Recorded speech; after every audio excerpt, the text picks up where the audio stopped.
Hello everyone.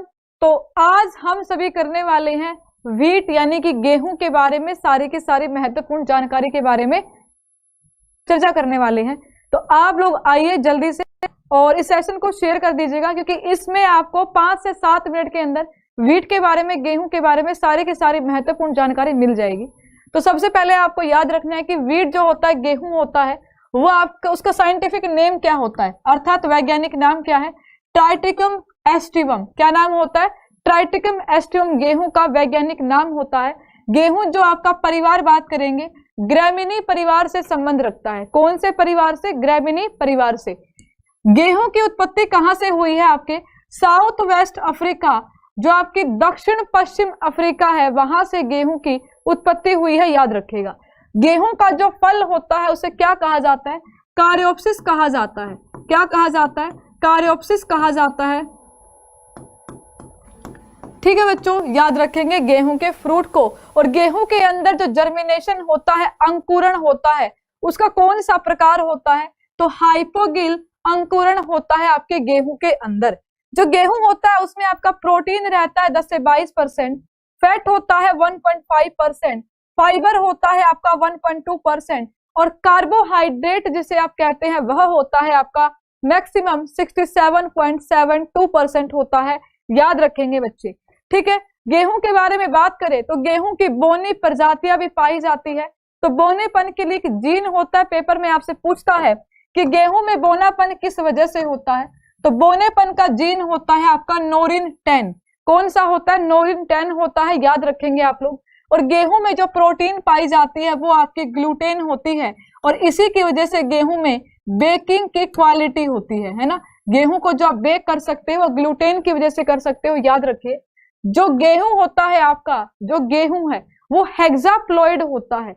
क्या होता है बच्चों? आपका गेहूं जो होता है आपका हेक्साप्लॉइड होता है। और गेहूं में आपकी अलग अलग वेराइटीज होती हैं, जैसे मार्कोनी गेहूं होता है आपका, तो उन सभी में आपके नंबर ऑफ क्रोमोजोम्स अलग अलग होते हैं, है ना। क्या अलग होते हैं? आपके नंबर ऑफ क्रोमोजोम्स जो होते हैं आपके वो अलग होते हैं। तो जब का हेक्साप्लॉइड होता है इसमें आपके 42 क्रोमोजोम्स होते हैं।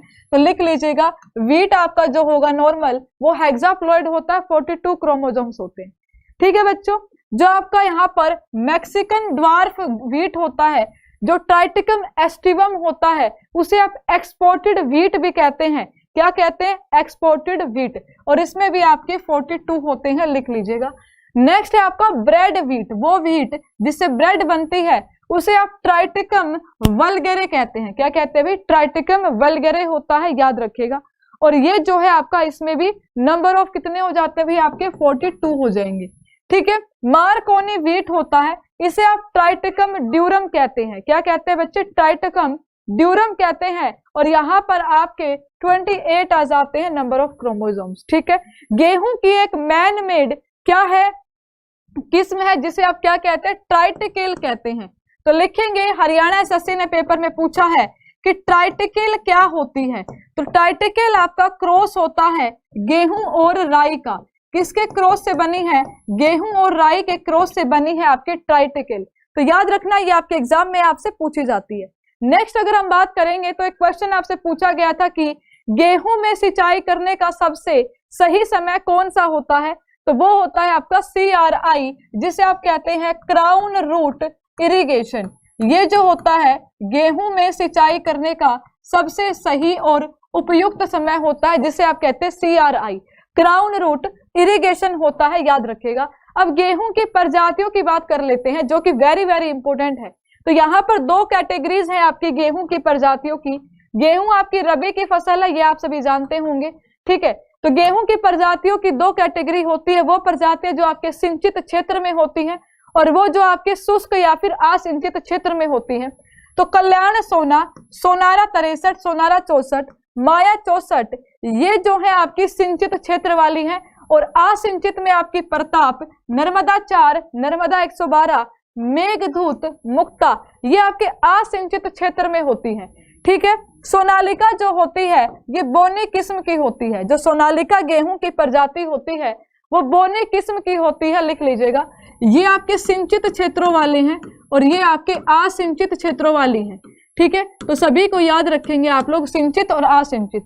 तो सिंचित में आपकी अर्जुन भी आती है, जनक भी आती है, शोरा भी आती है, मालवीय 12, मालवीय 37, जयराज हो गई, गिरिजा ये 5000 फुट की ऊंचाई पर भी उगाई जा सकती है। गिरिजा कौन सी बेटा आपकी? गिरिजा जो है आपकी 5000 फुट पर भी उगाई जा सकती है सिंचित क्षेत्र में।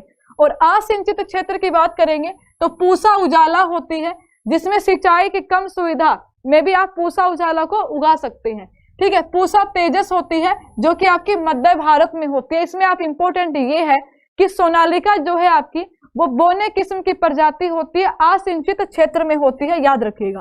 ठीक है बच्चों, आगे अगर हम बात करेंगे तो गेहूं के बारे में कुछ इंपॉर्टेंट पॉइंट्स लिखे हैं, उनको देख लीजिएगा, जो आपके पेपर में आपसे पूछे जाते हैं। क्या क्या पूछा जाता है तो याद रखेंगे, गेहूं के उत्पादन में जो भारत का स्थान आ जाता है विश्व में दूसरा आ जाएगा, और जो विश्व में जो आ जाएगा आपका पहला स्थान चीन का होता है। भारत में राज्य की बात करेंगे यूपी, एमपी, पंजाब, ये आपके रैंक है गेहूं के प्रोडक्शन में। ठीक है, ट्राइटिकेल मैंने बताई आपको, गेहूं और राई का एक संकर प्रजाति होती है।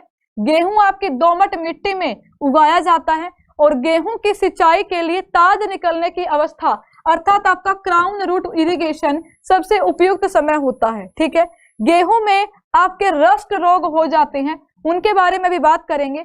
ठीक है भाई, याद रखेंगे। आगे अगर हम बात करेंगे तो सल्फर का प्रयोग जो होता है वो गेहूं की उत्पादकता बढ़ा देता है। किसका प्रयोग बढ़ा देता है? सल्फर का प्रयोग बढ़ा देता है, लिख लीजिएगा। मैग्नीशियम के प्रयोग जो गंगा के मैदानी भाग है उनमें किया जाता है। बोरोन का प्रयोग पूर्वी और सुदूर पूर्वी क्षेत्रों में किया जाता है। गेहूं में ग्लूटीन नाइट्रोजन के रूप में पाई जाती है, और शुष्क भार के आधार पर गेहूं में फोस्फोरस की मात्रा बस 1% होती है। ठीक है बच्चों, इसके अलावा याद रखिएगा जो आपका हिलबंट रोग है ये किससे संबंधित है? तो हिलबंट रोग आपका गेहूं से संबंधित है, और ये आपका कवक के द्वारा होता है। किसके द्वारा? कवक के द्वारा। पेपर में पूछा गया था करनाल बंट रोग किससे संबंधित है?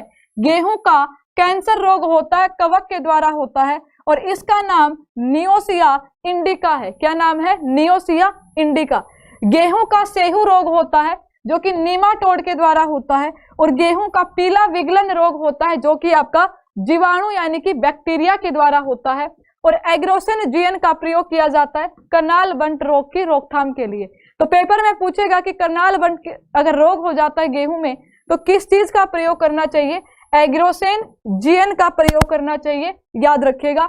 और याद रखिए आज रात 12 से 4 आपके लिए पॉलिटी की मैराथन क्लास आने वाली है, तो इस क्लास में आप लोग जरूर आएंगे, बढ़िया क्लास आपके लिए होने वाली है। तो गेहूं के बारे में जानकारी आपको कैसी लगी कमेंट करके बताना। अगली फसल कौन सी चाहिए उसका नाम लिख दीजिएगा। Thank you so much. जय हिंद, जय भारत।